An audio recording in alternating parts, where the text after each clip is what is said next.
ಏನು ಗೊತ್ತಾ, ಇಂದ್ರನ ಬೀಜಗಳು ಅಂದರೆ ಟೆಸ್ಟಿಕಲ್ಸ್ ಅಂತ ಹೇಳಿದ್ರೆ ವೃಷಣಗಳು ಯಾವಾಗ ಉದುರೋಯ್ತು. ಹೆಂಗೆ ಉದುರೋಯ್ತು? ಶಾಪ ಕೊಟ್ಟ. ಯಾರು ಶಾಪ ಕೊಟ್ಟಿದ್ರು? ಗೌತಮ ಮಹರ್ಷಿ ಶಾಪ ಕೊಟ್ಟಿದ್ರು. ಯಾಕೆ ಶಾಪ ಕೊಟ್ಟಿದ್ರು? ಇಂದ್ರ ಗೌತಮ ಮಹರ್ಷಿಯ ವೇಷ ಹಾಕ್ಕೊಂಡು ಅಹಲ್ಯ ಅಂದರೆ ಗೌತಮ ಮಹರ್ಷಿಯ ಹೆಂಡತಿ ಜೊತೆಗೆ ಯಾವಾಗ ಇಂಟಿಮೇಟ್ ಆಗ್ಲಿಕ್ಕೆ ಹೋಗ್ತಾರೆ, ಇಂಟಿಮೇಟ್ ಆಗಿ ಹೊರಗಡೆ ಬರ್ತಾರೆ ಮೋಸದಿಂದ, ಅವಾಗ ಈ ಋಷಿ ಹತ್ರ ಸಿಕ್ಕಾಕೊಂಡು, ಯಾರ ಹತ್ರ? ಗೌತಮ ಋಷಿ ಹತ್ರ ಸಿಕ್ಕಾಕೊಂಡು ಶಾಪ.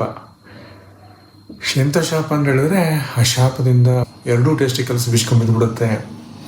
ಇದು ಇಂಡಿಯನ್ ಮೈಥಾಲಜಿಕಲ್ ಹಿಸ್ಟ್ರಿಲಿರುವಂಥದ್ದು. ಟೆಸ್ಟಿಸ್ನ ಮತ್ತೆ ರಿಪೇರಿ ಮಾಡಲಿಕ್ಕೆ 2 ಅಶ್ವಿನಿ ಕುಮಾರ್ ಟ್ವಿನ್ಸ್ ಅವರು. ಸೊ ಟ್ವಿನ್ ಡಾಕ್ಟರ್ಸ್ ಇವ್ರು ಎಂತ ಮಾಡ್ತಾರೆ ಅಂತ ಹೇಳಿದ್ರೆ, ಮೇಷ ವೃಷಣ ಅಂತ ಹೇಳಿದ್ರೆ ಟಗರಿನ ವೃಷಣನ ಟ್ರಾನ್ಸ್ಪ್ಲಾಂಟೇಷನ್ ಮಾಡ್ತಾರೆ.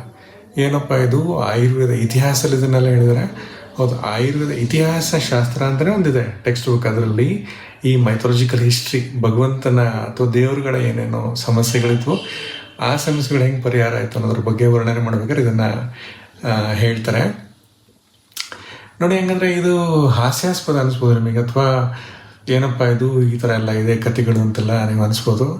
ಆದರೂ ಈಗಿನ ಮಾಡರ್ನ್ ಅಲೋಪತಿ ಡಾಕ್ಟ್ರು ಕೂಡ, ವಾರನಾಫ್ ಅನ್ನೋ ಒಬ್ಬ ಸೈಂಟಿಸ್ಟ್ ಎಂತ ಮಾಡಿದರು, ಡಾಕ್ಟರ್ ಅವರು, ಸರ್ಜನ್ ಅವ್ರು ಎಂತ ಮಾಡಿದ್ರು ಅಂತ ವೈಟಾಲಿಟಿ ಇಂಪ್ರೂವ್ಮೆಂಟ್ ಮಾಡಲಿಕ್ಕೋಸ್ಕರ ಮಂಗನ ಟೆಸ್ಟಿಕಲ್ಸ್ನ ಮನುಷ್ಯನಿಗೆ ಟ್ರಾನ್ಸ್ಪ್ಲಾಂಟೇಷನ್ ಮಾಡೋಕ್ಕೆ ನೋಡಿದರು.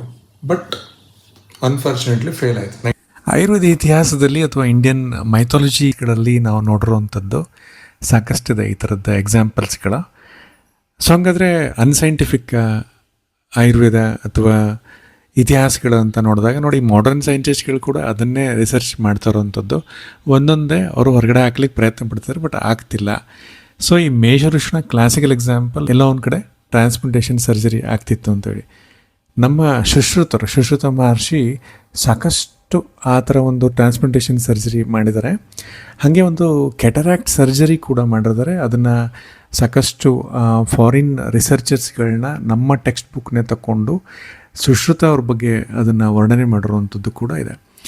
ಆಮೇಲೆ ಭಾರತದ ಮತ್ತು ಭೂಮಿ ಮೇಲಿರೋ ಪ್ರಥಮ ಸರ್ಜನ್ ಅಂತ ಹೇಳಿದ್ರೆ ಸುಶ್ರುತರು ಕೆಟರಾಕ್ಟ್ ಸರ್ಜರಿ ಅಷ್ಟೇ ಅಲ್ಲದೆ ರೈನೋಪ್ಲಾಸ್ಟಿ ಸರ್ಜರಿ ಮತ್ತು ಬೇರೆ ಬೇರೆ ಸರ್ಜಿಕಲ್ ಇನ್ಸ್ಟ್ರೂಮೆಂಟ್ಸ್ಗಳ ಬಗ್ಗೆ ವರ್ಣನೆ ಮಾಡಿರುವಂಥದ್ದು. One of the best and first plastic surgeon of entire world ಅಂತ ಹೇಳ್ಬೋದು ಸುಶ್ರುತರು ಸಾಕಷ್ಟು ಇನ್ಸ್ಟ್ರೂಮೆಂಟ್ಸ್ನ ಕಂಡುಹಿಡಿದಿದ್ದಾರೆ. ಆ ಇನ್ಸ್ಟ್ರೂಮೆಂಟ್ಗಳು ಈಗಲೂ ಬಹಳ ಪ್ರಚಲಿತವಾಗಿರುವಂಥದ್ದು. ಈಗ ನೀವೇ ಯೋಚನೆ ಮಾಡಿರಿ, ನೀವು ಯಾವುದಾದ್ರೂ ಒಂದು ಸ್ಪೂನ್ ಕಂಡುಹಿಡಿದ್ಬಿಡಿ ನೋಡೋಣ. ಈಗ ಚಮಚ ಥರದ್ದು ಏನಾದರೂ ಕಂಡುಹಿಡಿದ್ಬಿಡಿ, ಹೊಸದು ಏನಾದರೂ ಆಗುತ್ತಾ? ಕತ್ರಿ ಥರ ಕಂಡುಹಿಡಿತೀರಾ? ಆಗುತ್ತಾ? ನೇಲ್ ಕಟ್ರ್ ಥರ ಕಂಡುಹಿಡಿತೀರಾ? ಆಗುತ್ತಾ? ಆ ಥರ ಸಾಕಷ್ಟು ಇನ್ಸ್ಟ್ರೂಮೆಂಟ್ಗಳು ಸುಶ್ರುತರು ಕಂಡುಹಿಡಿದಿರುವಂಥದ್ದು. ಅದರಿಂದ ಆಯುರ್ವೇದಕ್ಕೆ ಅದರದೇ ಆದಂಥ ಮಹತ್ವ ಇದೆ. ಈಗಿನ ಆಯುರ್ವೇದ ಸರ್ಜನ್ಸ್ಗಳು ಕೂಡ ಸಾಕಷ್ಟು ಸರ್ಜರಿ ಮಾಡ್ತಾರೆ. ಅಪೆಂಡಿಸೈಟಿಸ್ ಆಪ್ರೇಷನ್ ಮಾಡ್ತಾರೆ, ಹರ್ನಿಯೋ ಆಪ್ರೇಷನ್ ಮಾಡ್ತಾರೆ, ಹಾಗೆ ಹೆಮರಾಯ್ಡ್ಸ್ ಅಥವಾ ಪೈಲ್ಸ್ ಫಿಸ್ಟುಲಾ ಆಪ್ರೇಷನ್ಸ್ಗಳು ಮಾಡ್ತಾರೆ. ತುಂಬ ಚೆನ್ನಾಗಿ ಮಾಡ್ತಾರೆ. ಸೊ ಅದರಿಂದ ಆಯುರ್ವೇದ ಕೂಡ ಅದರದೇ ಆದಂಥ ಒಂದು ಮಹತ್ವ ಹೊಂದಿದೆ.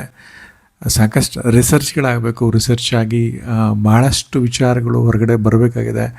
ಸರ್ಕಾರಗಳು ಇದ್ರ ಬಗ್ಗೆ ಹೆಚ್ಚು ಪ್ರೋತ್ಸಾಹ ಕೊಡಬೇಕು, ರಿಸರ್ಚಿಗೆ ಪ್ರೋತ್ಸಾಹ ಕೊಡಬೇಕು. ಆವಾಗಲೇ ಆಯುರ್ವೇದ ಹೊರಗಡೆ ಬರುವಂಥದ್ದು. ಈ ಹಿಂದೆ ಬಾರ್ಲಿ ಬಗ್ಗೆನೇ ಅದು ತುಂಬಾ ವರ್ಣನೆ ಮಾಡಿದರೆ, ಡಯಾಬಿಟಿಸಿಗೆ ಬೆಸ್ಟ್ ಅಂತ ಹೇಳ್ಬಿಟ್ಟು.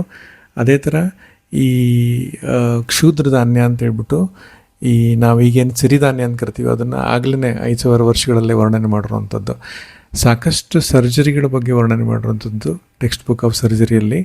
ಹಾಗಾಗಿ Ayurveda one of the best science. ಇದರಲ್ಲಿ ಏನೂ ಉಳಿಸಿಲ್ಲ.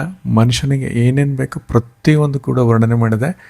ಆಯುರ್ವೇದನ ನಾವು ನಮ್ಮ ದಿನನಿತ್ಯ ಜೀವನಕ್ಕೆ ಅಳವಡಿಸ್ಕೊಡ್ಬೇಕು. ನಮ್ಮ ಜೀವನ ಶೈಲಿ ಚೆನ್ನಾಗಾಯಿತು ಅಂತ ಹೇಳಿದ್ರೆ ಖಂಡಿತವಾಗಲೂ ಕಾಯಿಲೆಗಳು ಬರೋದು ದೂರ ಇರುತ್ತೆ. ಜೀವನ ಶೈಲಿ ಸುಧಾರಿಸ್ಕೊಳ್ಲಿಕ್ಕೆ ಆಯುರ್ವೇದ ನಂಬರ್ 1 ಮೆಡಿಸಿನ್ ಅಂತಲೂ ಹೇಳ್ಬೋದು.